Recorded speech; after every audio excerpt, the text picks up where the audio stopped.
Number में आता है रिपोर्टेड स्पीच। देखिए उसमें मेरे से गलती हो गई थी कि रिपोर्टिंग वर्ब होता है वो है, ठीक है, वो क्या है, रिपोर्टिंग वर्ब ये होता है, ये रिपोर्टिंग वर्ब कहलाता है। आरबी ये रिपोर्टिंग वर्ब कहलाता है, मैंने इसको रिपोर्टिंग वर्ब बोला, ठीक है। ये क्या है, रिपोर्टिंग वर्ब ये। अब हम लोग पढ़े हैं कि रिपोर्टेड स्पीच क्या होता है। सर रिपोर्टेड स्पीच जो रिपोर्ट करता है क्या है, यहाँ पे I am ready reported speech, जैसे कि ठीक है, ये क्या है, I am ready reported speech है। जैसे इन्वर्टेड कॉमास के भीतर जो वाक्य रहता है उसे रिपोर्टेड स्पीच कहते हैं। He said I am ready, यहाँ आई एम रेडी एक रिपोर्टेड स्पीच है। थर्ड अब हम लोग पढ़ेंगे कि वर्ब ऑफ रिपोर्टेड स्पीच क्या होता है, जो कि कौन कौन से वर्ब होते हैं जो कि रिपोर्टेड स्पीच कहला सकते हैं। सेड होता है, टोल्ड होता है, फला फला बहुत सारे होते हैं जो मैं आप लोगों के सामने डिस्कस करूंगा। पहले उसको थोड़ा सा सुधार के, ये होता है आप लोग का रिपोर्टेड वर्ब, ठीक है, रिपोर्टेड वर्ब होता है, रिपोर्टेड स्पीच होता है। इस बात को ध्यान दीजिए, ये क्या है, आरएस है और ये क्या है, आरबी, इस बात को ध्यान दीजिएगा, ठीक है। चलिए अब हम लोग पढ़ेंगे verb of the reported speech, कौन कौन से वर्ब होते हैं जो रिपोर्टेड स्पीच के काम करेंगे। देखिए अब बारी है verb of the reported speech, यानी वो वर्ब कौन कौन से हो सकते हैं। देखिए इन्वर्टेड कॉमा के भीतर जो वाक्य में रहता है आरएस, उसे आरएस कहते हैं। आरएस मतलब रिपोर्टेड स्पीच और आरबी मतलब रिपोर्टेड वर्ब, इस बात को ध्यान दीजिएगा। आरएस यानी रिपोर्टेड स्पीच कहते हैं और इसमें प्रयुक्त वर्ब को रिपोर्टेड और रिपोर्टेड वर्ब भी आरएस कहते हैं। ऑब्वियसली भाई, ऑब्वियसली यहाँ पे क्या है, रिपोर्टेड स्पीच है, इसमें से वर्ब यूज हुई है। यहाँ पे वर्ब क्या है, एम ही तो वर्ब है भाई, इसमें वर्ब क्या है, एम ही तो वर्ब है। रेडी भी है लेकिन हेल्पिंग वर्ब क्या है, ठीक है। तो ये क्या है, रिपोर्टेड स्पीच का वर्ब है, इसी को हम कहते हैं verb of the reported speech, यानी रिपोर्टेड स्पीच की क्रिया, ठीक है। देखिए मैं क्यों पढ़ा रहा हूँ, इन छोटी छोटी चीज़ों से मिल के एक बड़ा कंसेप्ट बनेगा। अब हम लोग इसी कंसेप्ट को डिस्कस करने वाला है। आई होप आप लोगों ने इसे कॉपी किया होगा, ठीक है। अब थोड़ा सा एडवांस लेवल की बातें करते हैं कि आप कैसे हम लोग डायरेक्ट को इनडायरेक्ट में कन्वर्ट करेंगे। देखिए सर अब नरेशन में बहुत ही इंपॉर्टेंट टॉपिक अब चलने वाला है, वो सब तो डेफिनेशन थे। रिपोर्टेड स्पीच क्या होता है, रिपोर्टिंग वर्ब क्या होता है, verb of the reported speech क्या क्या होते हैं और किसको हम लोग बोलते हैं, ठीक है। अब थोड़ा सा रूल्स पे बात करते हैं, मुद्दे पे बात करते हैं। चेंजिंग इनटू इनडायरेक्ट स्पीच, यानी आप लोगों को डायरेक्ट स्पीच यानी डायरेक्ट को मैं डीएस भी बोलता हूँ, डायरेक्ट स्पीच यानी डीएस, इनडायरेक्ट को आईडीएस या फिर आईडी बोल सकते हैं, ठीक है।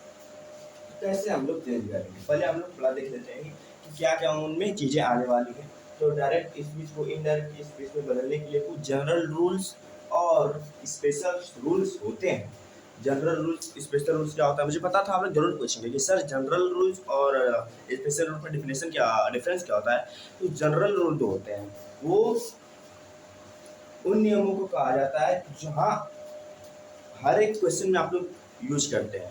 जनरल रूल हर एक क्वेश्चन में आप लोग उस रूल को यूज करते हैं, उसको हम लोग जनरल रूल कहते हैं।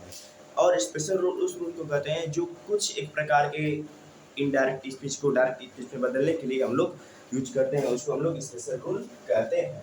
विभिन्न प्रकार के वाक्यों के लिए भिन्न भिन्न होते हैं। जनरल रूल्स को हम 3 भागों में बांटते हैं।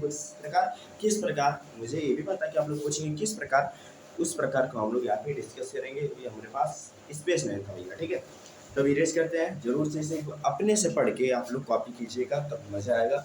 स्क्रीनशॉट लेने का कोई मतलब नहीं है, नोट्स बनाने चलता है। मैंने शुरू से ही कहा है कि there is no short path to be successful, you will have to go from long path. जरूर से इसे कॉपी कीजिए। अब बढ़ते हैं अगले पड़ाव के ऊपर।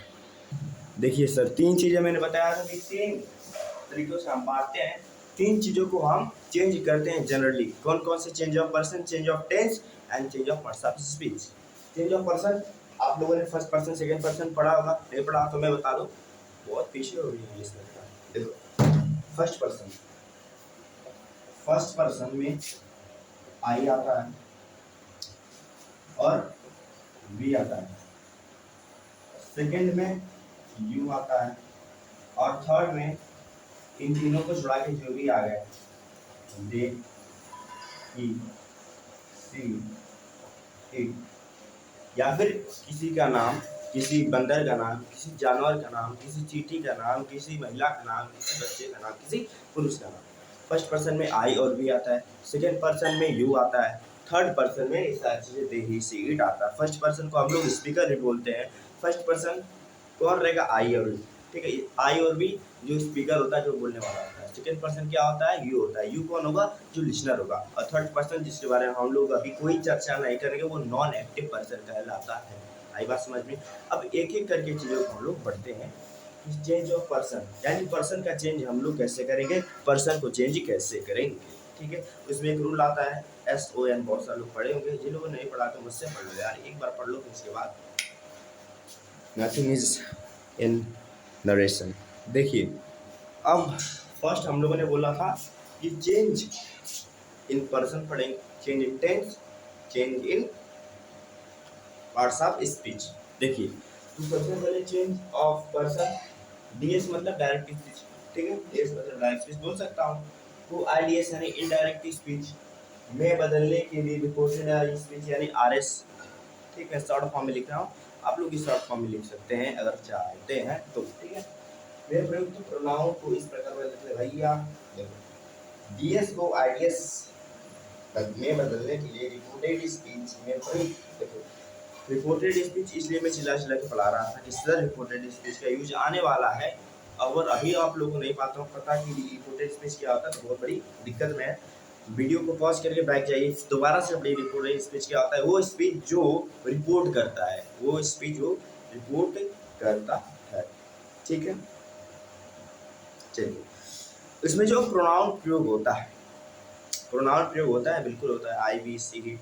तो उसको कैसे चेंज करते हैं? देखिए, अगर फर्स्ट पर्सन को आरबी के सब्जेक्ट के अनुसार